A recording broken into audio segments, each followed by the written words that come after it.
Hello, hi guys. Okey, sekarang kita nak ajar tolak menggunakan teknik pinjam. Okey, kita tengok soalan ini. 6,090 tolak 4,570.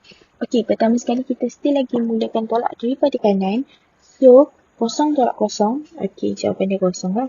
Sebab kosong dan kosong sahaja. Okey, 9 tolak 7. 9 tolak 7 kita boleh tolak macam biasa. 9 tolak 7 sama dengan 2. Kosong tolak 5.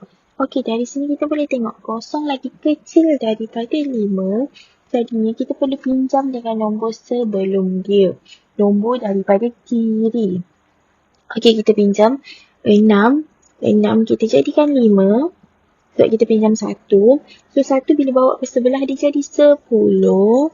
Okey, tambah 10. So, 10 tambah kosong sama dengan 10. So, 10 tolak 5. 10 tolak 5 sama dengan 5. 5 tolak 4 sama dengan 1. Jadinya jawapan dia, kita dapat 1,520.